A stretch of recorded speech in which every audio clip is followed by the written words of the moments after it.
Cars have never depreciated more than right now. There is a depreciation crisis happening in the United States of America. 3 examples for you, Pops, and then we're going to zoom out and look at the big picture. You ready for this? It is unbelievable. I am, but I think you have to just be a tad bit more specific as to the type of cars. All right, electric vehicles are depreciating at a rate we have never seen before. This 2023 Mercedes-Benz EQS base all-wheel drive is actively for sale at a dealer in Southern California, $156,000 MSRP. When I plug this vehicle in, Dad, to CarEdge.com/sell with 500 miles on the odometer to see what type of cash offer we would get if we owned this vehicle and we were trying to sell it back to a dealership.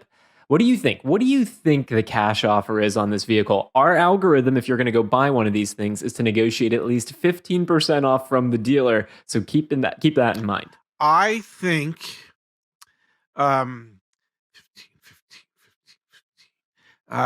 It's going to depreciate $60,000. So I think today, Pops, put a number on it. 80,000. Oh my God. Oh my. That $156,000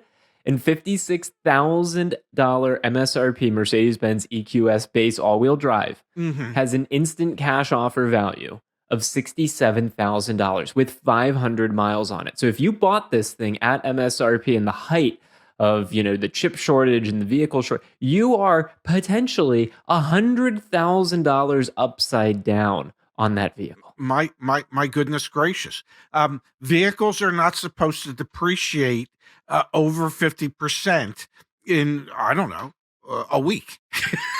Because that's 500 miles on the odometer. That is literally a week. Okay, so keep that in mind. For all of these examples, that's what we've done, is 500 miles on the odometer. Okay, well, that's just a Mercedes-Benz. Mercedes-Benz, they depreciate rapidly. It's $150,000 Mercedes-Benz at that. Let's do something a little more realistic. What about a more price-attainable $64,740 MSRP BMW? A 2023 BMW i4 base rear-wheel drive has that MSRP of $64,740. The algorithm says 8% off is what you should shoot for if you were buying one of these.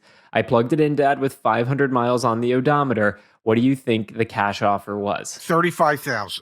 Dude, you got to go lower. You just got to train yourself. You got to train yourself to go lower. $28,370 is the cash offer that you would get on a $64,740 MSRP vehicle. That is significantly more than 50% depreciation with 500 miles on it. I have, I spent 43 years in retail automotive, as you know, and I have never seen vehicles depreciate like this. This is insanity. Why would you ever buy one? Or why would you, let me rephrase it, why would you ever buy a new one? At these cash offers, I would only look at a pre-owned one, let somebody else suffer all that depreciation loss. If Car Gurus pay somebody $28,000 for that car, you would think you should be able to buy it for what, $32,000 as a used car? Far cry better than buying it for $59,000.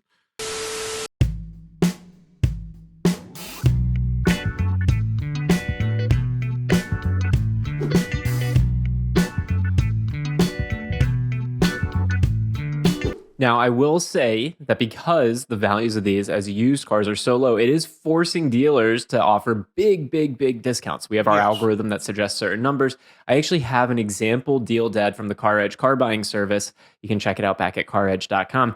We were able to get someone a $27,000 discount on a 2022 Ford Mustang Mach-E. Yes, there are still some new 2022 Ford Mustang Mach-E's out there. A $27,000 discount. Now, the only issue here, Dad, is that when you enter that in for a cash offer, it's $23,420. So it's a $72,000 MSRP Ford Mustang Mach-E that got $27,000 off. So dealer had a huge discount, obviously. Yes. But still, the thing's only actually worth $23,420 with 500 miles on the drivetrain. I mean, that is so opportunity is the dealer discount.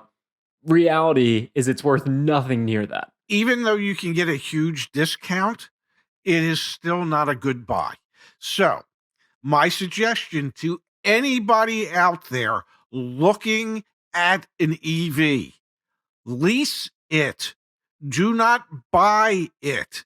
The amount of depreciation is off the charts. Never seen anything like it in my entire life. So only lease it.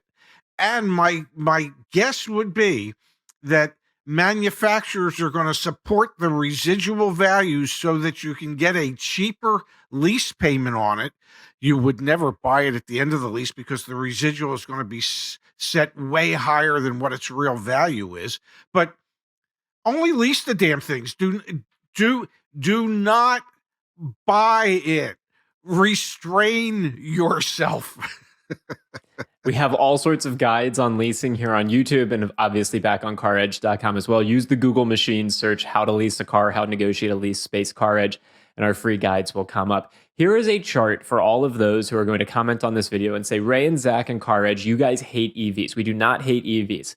This chart demonstrates the insane amount of depreciation that electric vehicles are experiencing that internal combustion engine vehicles are not. The blue line shows you retail used car prices for internal combustion engine vehicles. The green line shows you retail used car prices for EVs. The average retail price for a used car that is an electric vehicle back in August, September of 2022 was $63,069. The average retail price for an used electric vehicle right now, $33,645.